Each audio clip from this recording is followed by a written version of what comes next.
biggest national security threat we have right now is how poorly we are educating our kids in pre-K through 12. We are reinforcing democracy. We are the ones who get to choose our future. Democracy is a fragile thing that has to be defended, and it always has to be defended.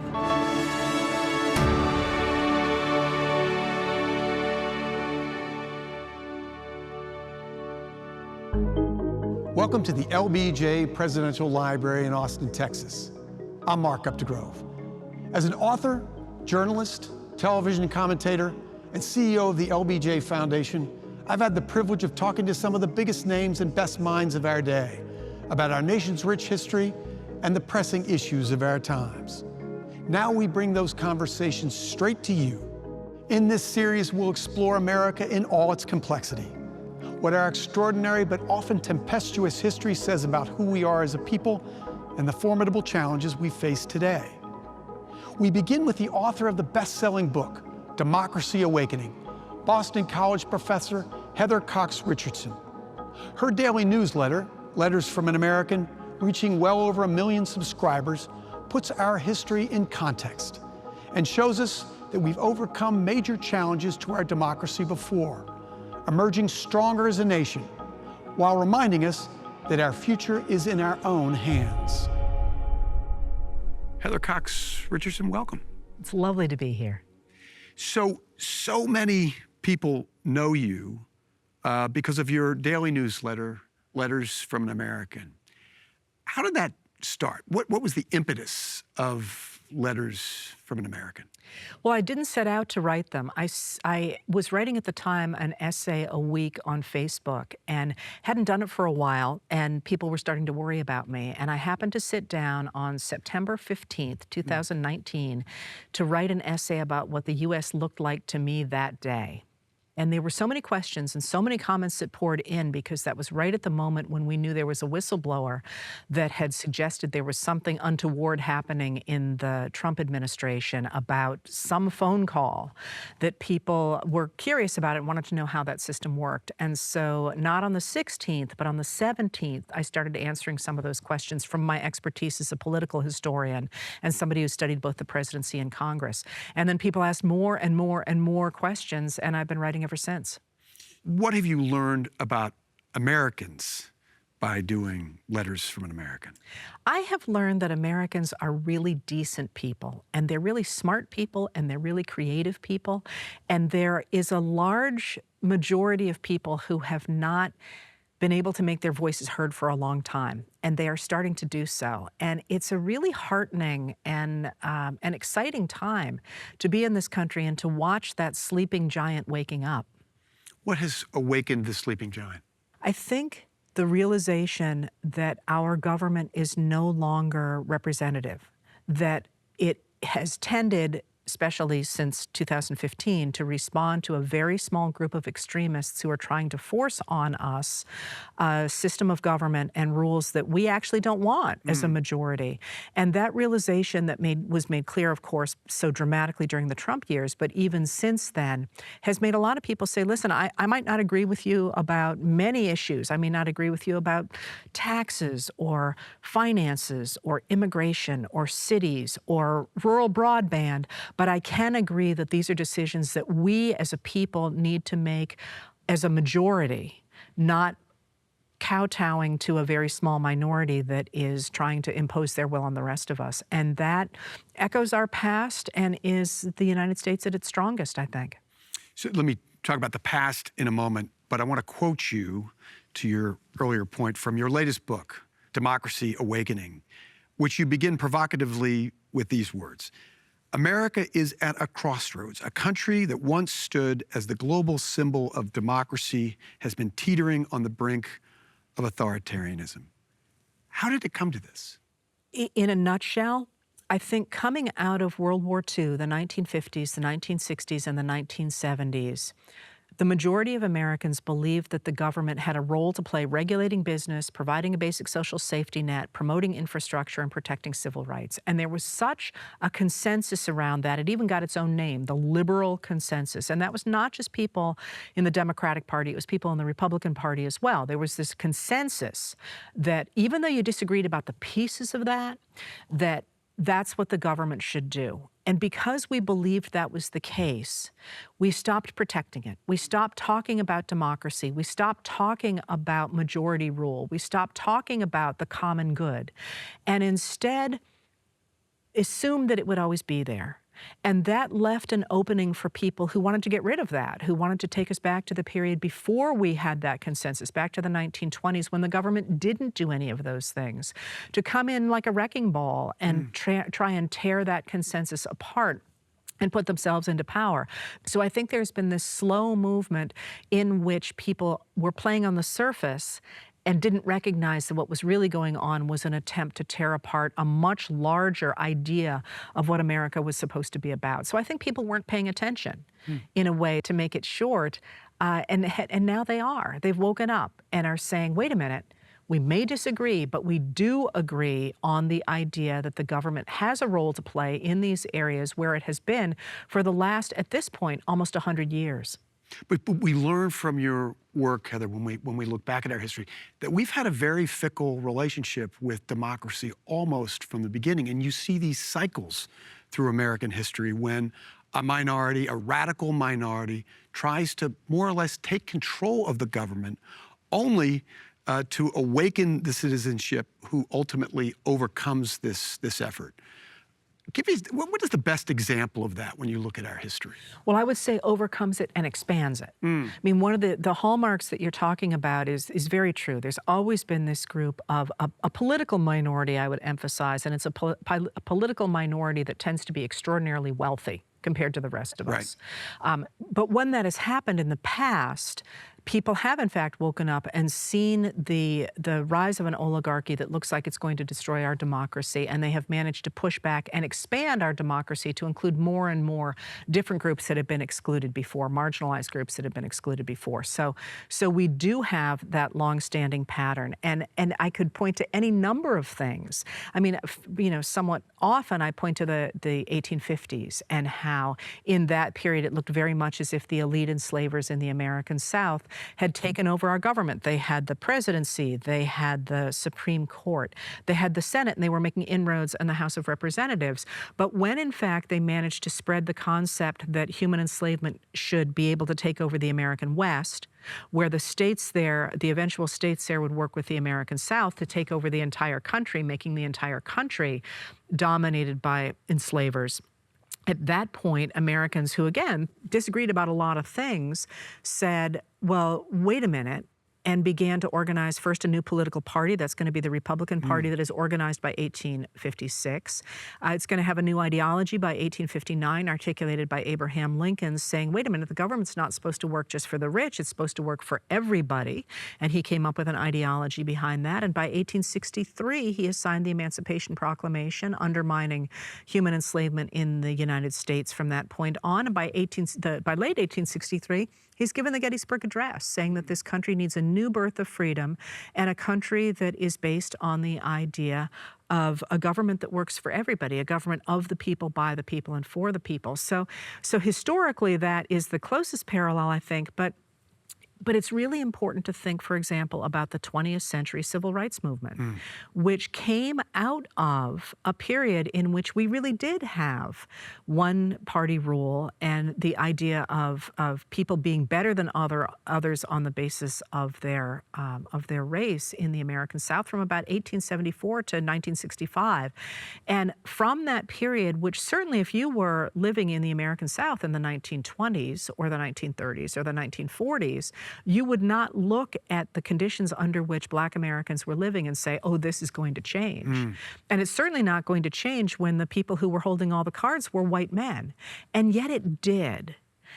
And that idea that even under those circumstances, Americans who were awakened to the conditions under which their Black neighbors and their brown neighbors lived, those Americans who could vote, at the time white Americans, that they woke up to the destruction of American democracy on a bipartisan basis and said, this is not what this country stands for, seems to me to be a really important moment to remember in this period when, in fact, women and minorities can vote and still have a say, because we have in the past overturned a one-party rule based in white supremacy, even at a time when the only people who could vote were white men. So we certainly can do it again in the present when we have so many different voices who can still vote. So not only do we stave off these existential challenges to our democracy, we become stronger out of them. Is there a tipping point when you look at the rhythms of history as these challenges take place and citizens awaken to the reality that their democracy is being threatened? Is there one common denominator when citizens realize they have to come together in order to overcome this problem? So I'm going to say something that's going to surprise you and probably surprise a lot of people. I think the tipping point is actually economic. That is that when those voters I just talked about, especially white American men, recognize that those people who have taken over the government are destroying their own ability to work hard and rise, which you see in the 1850s. People forget, of course, that when the idea of the elite Southern enslavers taking over the governmental system meant that it would really destroy the opportunity for white men to rise, for white men to move out to the West and compete with extraordinarily wealthy men. They recognized that this system of losing their democracy hurt them on an economic basis. You see it again in the 1890s. You see it again, obviously, in spades in the 1930s, when the Depression has ripped out the bottom of the economy for ordinary white men. And I think you're seeing it again now in the present with the reality that the system that we've had for the last 40 years has hollowed out the middle class. So while the initial push against racial and ethnic and gender minorities is one that often, especially white voters, don't pay a lot of attention to. When it becomes more and more obvious that those people who are increasingly running society are also hollowing out the economic system for the white middle class, that tends to be the breaking point. And not necessarily that there's one event that does that, because often those events are actually rooted in race rather than being rooted in the economy. But I actually think that's the tipping point. And one of the things that you see again and again in history that we don't talk a lot about is that our expansion of democracy almost always comes at a time when our economy is such that there are not extremes of wealth, that we don't have a very small rich class and a lot of people who feel that they can't make ends meet, because it's when people feel like they got enough food on their table that they're much more willing to say, hey, it's okay if those people have food on their table too. Whereas if they are feeling like they're not going to get a job, they're not making decent wages, they can't support their families, they're much easier to turn against a racial minority by the people who are in power. So it's kind of a funny answer when we're sitting here talking about race to say what I think really matters is our economic system, but I would say the two are profoundly entwined in American history. What were your thoughts on January 6th? January 6th was, for me, one of the hardest days of my life. And for this reason, because I'm a historian and I study the Civil War. And because the Civil War is very real to me, and the people in the Civil War are very real to me. And it was bad enough, the attack on the U.S. Capitol. But when that man brought the Confederate flag into the Capitol building, all I could think of was Julia Ward Howe. Julia Ward Howe was a poet during the Civil War, and she and her husband, who was a reformer, had come to the city of Washington, D.C. after the First Battle of Bull Run, in which it looked very much as if the Confederacy was going to be able to invade the Capitol and take over the Capitol building and the White House and have captured the country's capital. And that would have been an effective end of the Civil War and an effective end to the United States of America. And she is out in a carriage with her husband and a friend, and they pass a number of soldiers who are singing a very popular song at the time about hanging Jefferson Davis from a sour apple tree. And Julia Ward Howe had felt really badly that she couldn't participate in the war, either by working in the Sanitary Commission, raising money and wrapping bandages and all that, because she had a number of small children. And she couldn't send her husband off to war because he was elderly. And she wanted to do something for the war. And the friend of hers in the carriage said, you should write a poem, you should write better words for that song. And nothing came to mind. And she went home to a hotel that night, and she was looking out her windows. And then she went to bed with her small children in the room and woke up in the middle of the night or right before dawn in the dark and didn't turn on a light because she knew it would wake up the children. And she wrote down on a piece of paper, "Mine eyes have seen the glory of the coming of the Lord. He is trampling out the vintage where the grapes of wrath are stored." And then she looked out that window and she saw all the circling fires of the sons and the fathers and the husbands who had left home to go sit there in the cold with guns to protect that capital. And the second verse of that poem goes, "I have seen him in the watchfires of 100 circling camps. They have builded him an altar in the evening dews and damps." And for the next 4 years, those men had protected that capital to the tune of 600,000 lives and almost $6 billion of treasure to keep that Confederate flag out of that Capitol building.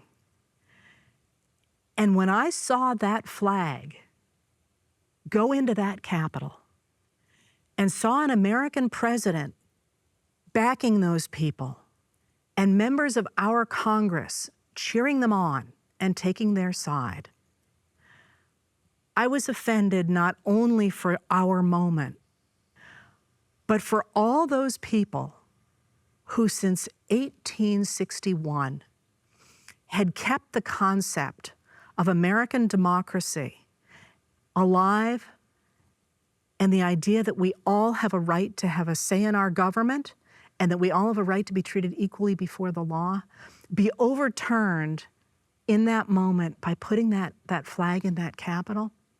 It offended me so profoundly that, as I say, it was one of the worst days of my life, but I vowed that I would work for the rest of it to make sure it never happened again. So why wasn't it a turning point? Why wasn't that the turning point that you write about happening in the 1850s and in the 1890s and the 1930s and the 1960s? Why wasn't that the turning point? Because that concept that was embodied in the American Confederacy and that was embodied by the people who took over the Capitol building for those hours on January 6, 2021, never died in the United States. The idea that was embodied by the Confederacy and in periods since then, and is a strand through our history, that says that some people are better than others and have a right and maybe a duty to rule over those others, never died. And it never died after the Confederacy failed because those concepts fit very nicely in the American West. And the ideas behind the Confederacy moved quite naturally into the American West, where people in that region made common cause with people in the American South and managed to push that idea in across the nation periodically from then on. So one of the things I think that we're dealing with in the present is recognizing that the idea that some people are better than others is still very much a going concern in our democracy.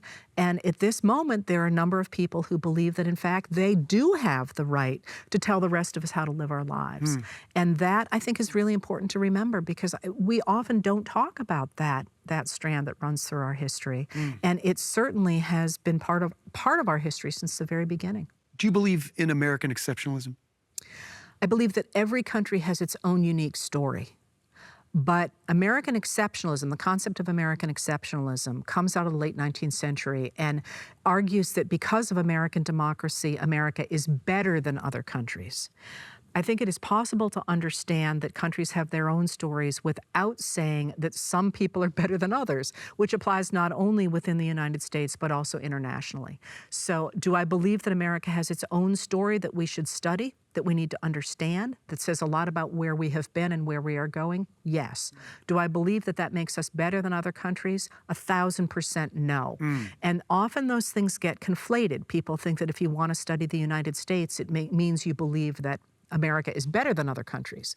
And I don't think those two things have to be conflated, although often they are. I am somebody who says you can believe both of those things. You had an opportunity early in the Biden presidency to interview the president, who has said that the central issue of his legacy is going to be the preservation of our democracy.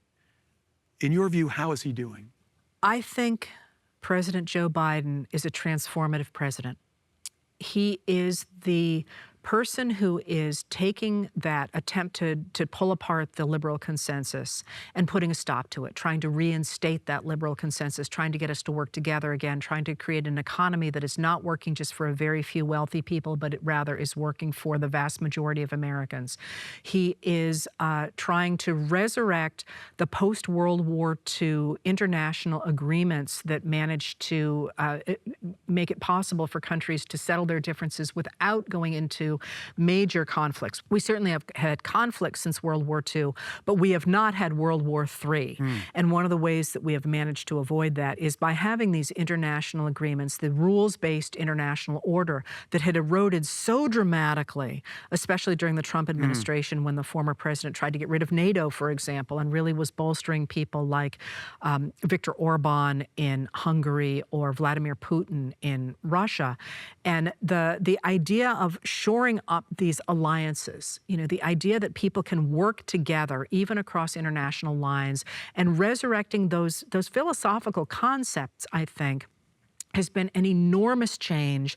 And a president who has had great experience in foreign affairs, has great experience in getting laws through Congress, has meant that his presidency has been absolutely transformative domestically with the slew of domestic legislation that the Congress passed, sometimes on a bipartisan basis, has really transformed the American economy. And the ways in which he has shored up NATO and our allies and partnerships across the world, especially in the Indo-Pacific, has been nothing short of astonishing. And we are seeing things that would define any presidency, and they simply disappear in the media without a ripple. And that itself, in a way, almost seems to be the story of this presidency is, what if you have a transformational president and no one knows? And it's just this really weird divorce between image and reality, where the image is, at least the way it's being portrayed on many forms of media, of a president who doesn't do anything. And the reality is, as a historian looking at it, you're like, love this administration or hate it, you can't say it's not doing anything. So I think that regardless of where this country goes in the future and where the world goes in the future, this moment will be seen as transformational. Whether it is seen as the moment in which the United States remembered its history and rose to the occasion to defend democracy, as this president has said he wanted to do, or whether it will be remembered as a paean to what could have been, I think we don't know yet. And that's one of the things that makes this moment so dynamic, because at the end of the day, we are reinforcing democracy. We are the ones who get to choose our future. You may have just answered my question, Heather, but I can't end this interview without asking you, given your prodigious knowledge of history, given your realistic view of where we are right now, what gives you the most hope? The American people is what gives me hope. I believe in the project of American democracy. I believe in the ideas that are articulated in that declaration, that we have a right to be treated equally before the law and we have a right to have a say in our government. But I believe in those things because I believe that ultimately they serve the human project, the idea that humans have a right to self-determination, And that really, for me, that concept is the goal to which humanity strives, the idea of letting people determine their own futures. And American democracy, I think, at its best, serves that human project and serves that human goal. And at the end of the day, I don't believe Americans will walk away from that and give up their own right to determine their own futures in favor of turning it over to a small group of people who dictate how the rest of us can live. At the end of the day, I just think we're all in it together, and we believe we're all in it together, and we will vote to make that happen. A wonderful note on which to end. Heather Cox Richardson, thank you so much for being with us. Thank you for having me. It's been a pleasure.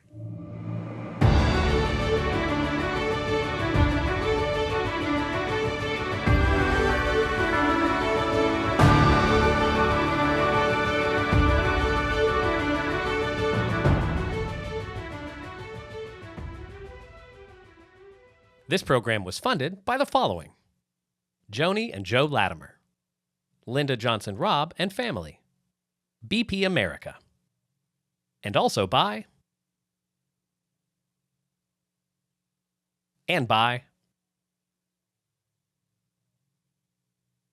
A complete list of funders is available at aptonline.org and live from lbj.org.